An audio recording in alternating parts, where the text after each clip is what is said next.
बुर्ज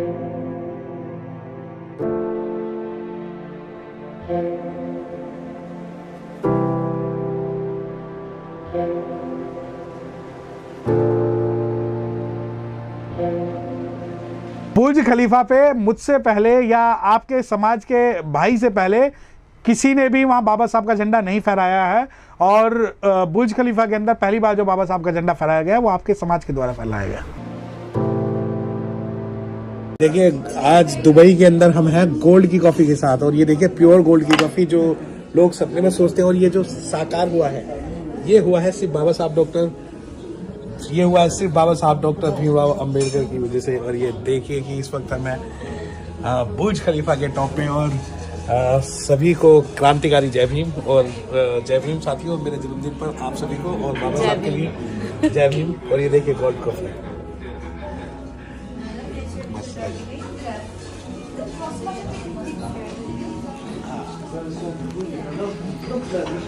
sir, आप विदेश गए थे, वहाँ आपने एक बाबा साहब की जयंती पर जो है जय भीम का झंडा फहराया है। कहाँ कहाँ घूमे और किस तरह से बाबा साहब को आप विदेश जाकर के याद किए हैं? देखिए, अगर सवाल यह है कि विदेश में कहाँ कहाँ बाबा साहब का झंडा फहराया है, तो मैं आपको बता दूं कि थाईलैंड में बाबा साहब का झंडा फहराया है, मालदीव में बाबा साहब का झंडा फहराया हुआ है। और उसके अलावा भी रिसेंट में जो बुर्ज खलीफा का जो दुनिया का सबसे ऊंचा बिल्डिंग है, और उसका जो सबसे ऊंचा रेस्टोरेंट है जो बहुत एक्सपेंसिव भी है और सबसे ऊंचाई पे भी है, तो वहाँ पर भी बाबा साहब का झंडा इस बार फहराया है।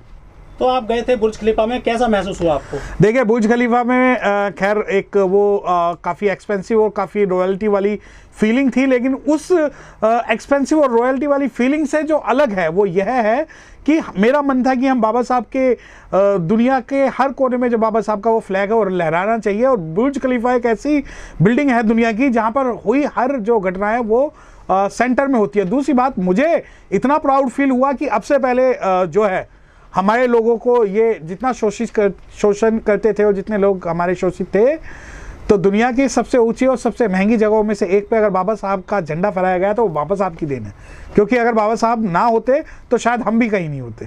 सर, आपने जिस तरह से एंट्री करी उसमें रेस्टोरेंट में बुर्ज खलीफा में, कुछ आपसे चार्ज वगैरह लिया गया था क्या उसमें? देखिए, चार्ज तो मैं अगर आपको बताऊं, चार्ज तो उस दिन का सिर्फ लाखों रुपए का है, सिर्फ ब्रेकफास्ट का और उस झंडे को रेज करने का तो लाखों रुपए का जो चार्ज है, तो वो तो एक अलग बात है।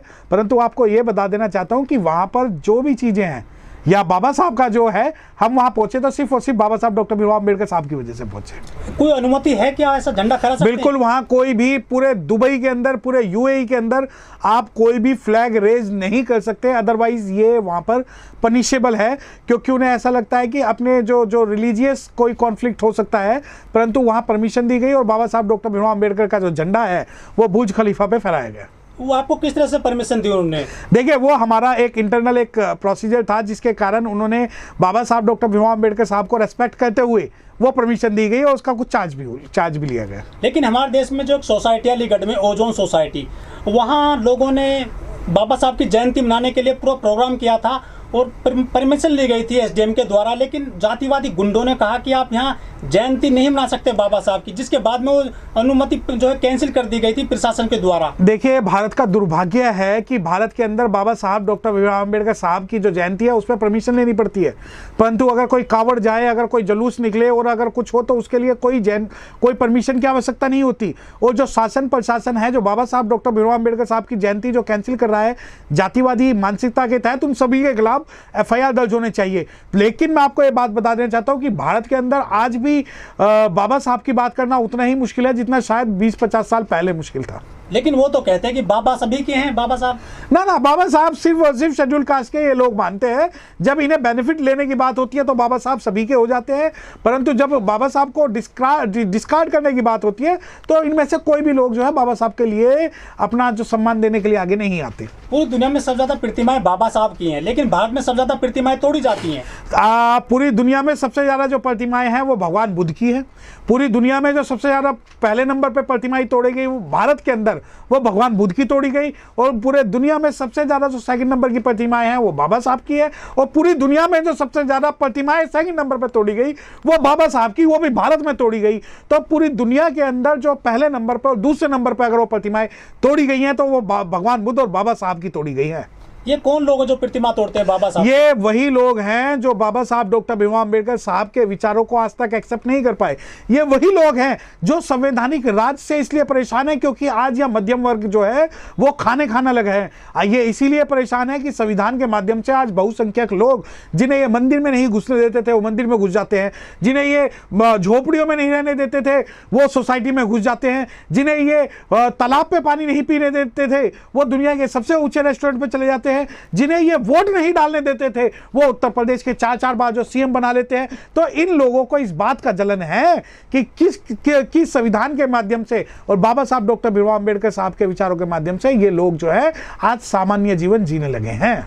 जिस दिन जो है बाबा साहब की जयंती की पूर्व संध्या पर राजस्थान के वार्ड मेयर में अर्जुन मेघवाल नामक बीएसएफ जवान की जो घुड़चढ़ी नहीं होने दी, जातिवादी गुंडों ने कांटे बिछा दिए उनकी जो घुड़चढ़ी के आगे, पत्थर बरसाए गए उन पर, जबकि देश को आज़ाद हुए 75 साल हो गए, 76 साल हो गए, दलित आज भी आज़ाद नहीं है। देखिए आपको मैं एक बात बताऊं कि मैं पहले भी मैं घोड़ी और इन गधों का मैं कोई समर्थन तो नहीं करता कि हमें घोड़े या गधे पे चढ़ के चलना चाहिए।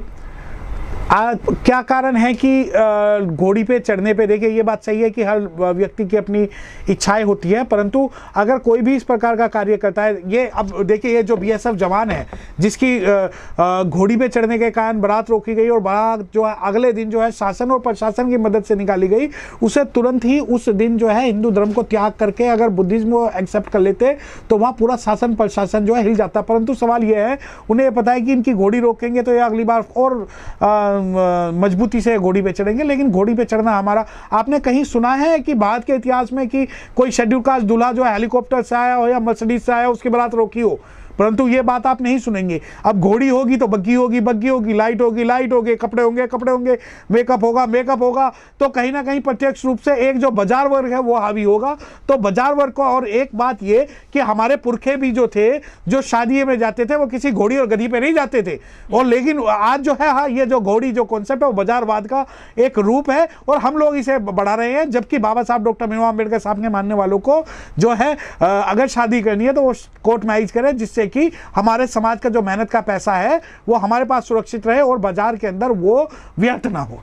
सर आप बुर्ज खलीफा पर गए इस बार जयंती के अवसर पर, वहां कैसा महसूस हुआ? लोगों से आपने किस बात करी? देखिए वहां जो है बहुत मुझे प्राउड फील हुआ और सबसे अच्छा ये हुआ कि बाबा साहब डॉक्टर भीमराव अंबेडकर साहब का जो झंडा है वो दुनिया के सबसे ऊंची जगह पर फहराया गया और वहाँ काफ़ी लोगों से बात की और उनसे बात की। बाबा साहब की विचारधारा को उन लोगों ने भी एक्सेप्ट किया और उन्होंने मुझे इसीलिए उन्होंने परमिशन दी कि हाँ ठीक है कि आप ये फ्लैग रेज कर सकते हो।